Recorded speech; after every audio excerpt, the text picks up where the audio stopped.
सबसे पहले तो मैं बताना चाहूंगी कि सरकार किसी की भी हो, गलत गलत होता है और किसी भी इंसान के साथ अगर अन्याय होता है तो उसके साथ में खड़ा रहना हमारा प्राथमिक कर्तव्य होता है। और सबसे पहले तो मैं बताना चाहूंगी कि सरकार का जमीर मर चुका है। इनके अंदर इंसान नाम की कोई चीज़ रही नहीं। और जिस तरीके से कुछ देर पहले डिम्पल मीना का प्रकरण था, अभी भी वो चल रहा है, लेकिन हम खूब चिल्ला चुके हैं विधानसभा में, लेकिन कोई न्याय की उम्मीद हम कर नहीं रहे हैं। हम खूब कह चुके हैं कि न्याय दीजिए। उसी प्रकार आज बाबूलाल बेरवा का जो प्रकरण हुआ, इसमें एक न्यायिक संस्था का व्यक्ति, पहला पॉइंट तो ये, और उसका सुसाइड करना, और सुसाइड के साथ में प्रेस अपना जो सुसाइड नोट जो लिखा है वो अपने आप में एविडेंस है। बिल्कुल सही है, वो अपने आप में एविडेंस है। इसमें कोई सोचने विचार करने की जरूरत नहीं है। अगर यहाँ ये लोग नहीं होते, इनके अलावा कोई अन्य लोग होते तो 5 मिनट जिस तरीके से बॉडी बाद में उड़ती, पहले उन लोगों को उठाया जाता। अगर ये मामला और जगह का, कहीं अन्य जगह का होता, तो आज पता नहीं ये चीज क्यों आ रही है सामने की सरकार इस मामले पर सरकार की जूं तक नहीं रेंग रही है। देखिए इंदिरा बिना एक बात, मेरा छोटा सा सवाल है कि एक आम आदमी, जो आम जनता अपनी जो पीड़ित होकर एक इंसाफ के लिए थाने में जाती है, कोर्ट में वो बाद में जाती है जब नाइंसाफी ज्यादा होती है, ठीक है। अब उसके अलावा एक जो पुलिस, जो हेड कांस्टेबल काफी साल तक पुलिस के वो सेवक रहा है, जनता की सेवा वो करता है और अपने जो संविधान की शपथ खाकर जो पद पर चढ़ता है उसका पालन किया, लेकिन कहीं ना कहीं होके उसको पूरी तरह से टॉर्चर किया जा रहा था। 3 उस मुकदमों का उसने उस सुसाइड नोट में हवाला दिया है। क्या उसकी जान का दुश्मन वो 3 मामले बन गए? उसमें सीधा सीधा जो रसूखास लोग हैं उनसे जो आरोप लगाया है, पुलिस अधिकारियों की सह होती है, वो आरोपियों के साथ ज्यादा होती है। तो अगर पुलिस द्वारा, पुलिस के आला अधिकारियों द्वारा प्रताड़ित होकर एक आम हेड कांस्टेबल अगर आत्महत्या करेगा, जो हमेशा 24 घंटे उनकी जय हिंद सर करते करते उनकी जबान थकती, रात को दिन को यहाँ जाना है जय हिंद सर, तो ऐसे में आम जनता के साथ क्या अब उम्मीद की आस लगा सकती है जनता? देखिए, सरकार से कोई उम्मीद मुझे तो नहीं है, क्योंकि मैंने विधानसभा में जितनी बार बोला है, राजस्थान के जिस तरीके से अत्याचार बढ़ रहे हैं उस तरीके से मैंने, आज आप बोल रहे हो इसके कांस्टेबल बाबूलाल जी की बात, सबसे महत्वपूर्ण चीज ये है कि पुलिस और नेता अंदर से बहुत कठोर हो जाते हैं, क्योंकि आए दिन उनको बहुत सारी चीजें, बहुत सारे मामले, बहुत सारे फेस करने पड़ते हैं। नेताओं को जनता के करने पड़ते हैं और पुलिस वालों को कई सारे प्रकरण इसी टाइप के सेम काम है दोनों, और दोनों का हृदय थोड़ा कठोर होना पड़ता है, जब जाके वो इस क्षेत्र में टिक पाते हैं।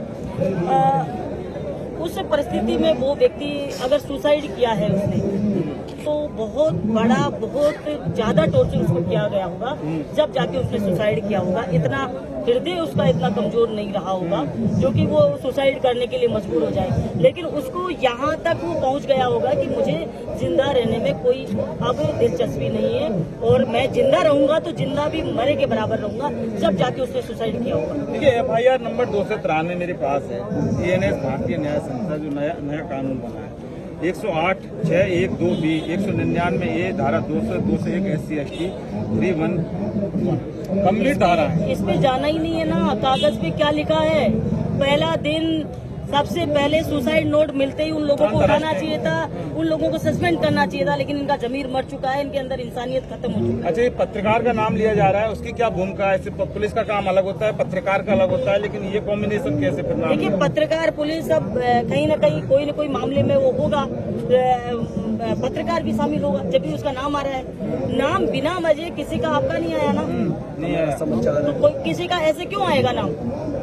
ऐसे क्यों आएगा नाम? कहीं ना कहीं कुछ न कुछ तो पॉइंट रहा होगा जिससे कि उसका नाम जुड़ेगा साथ में। आज हम आएंगे तो हमारा नाम लेंगे लोग, अगर हम आते ही नहीं तो हमारा नाम दूसरी तरीके से लेते, आए नहीं लोग, तो जहाँ जो जाएगा उसी का तो नाम आएगा। परिवार का क्या कसूर? लेकिन परिवार का कोई कसूर नहीं है। परिवार का कसूर तो अब ये है कि उनको दुखी अकेला रहना पड़ेगा, ये कसूर परिवार का। बेचारे परिवार तो बिना मतलब में ही भोग रहा है ना। परिवार का तो क्या कसूर है? परिवार की तरफ भी उस इंसान ने देखा होगा, परिवार की तरफ भी उसने देखा होगा। 2 बेटियां हैं, एक बेटा है, घरवाली है, पूरा भरा परिवार है, लेकिन उस परिवार को छोड़ के जाने के लिए व्यक्ति मजबूर क्यों हुआ? इस बात का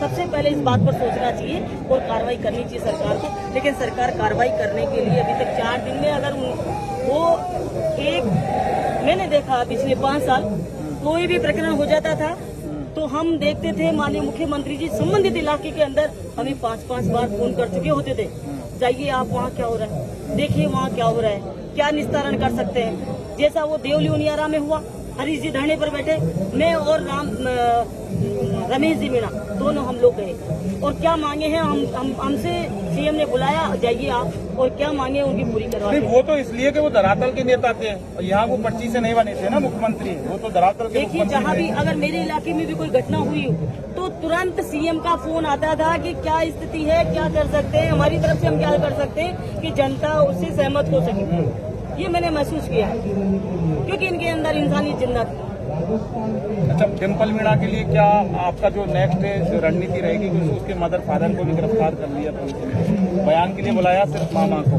मामा बयान के लिए गए थे और उठा के पटका उसके मम्मी और पापा। पूरे राजस्थान के लोगों को पता है डिम्पल मीणा का प्रकरण क्या है।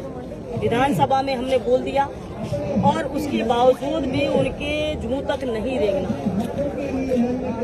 क्या दिक्कत कहाँ है? सीबीआई जांच कराने में दिक्कत कहाँ है? तो राजस्थान की जनता आप किसके भरोसे जिए? कहा मैंने विधानसभा में कहा क्या राजस्थान मजबूर हो गया क्या आपको जिताकर? ये सारे अपराध सहन करने के लिए मजबूर हो गया क्या ये? लेकिन वास्तव में राजस्थान की जनता मजबूर हो गई है, मजबूर हो गई है सहने के लिए।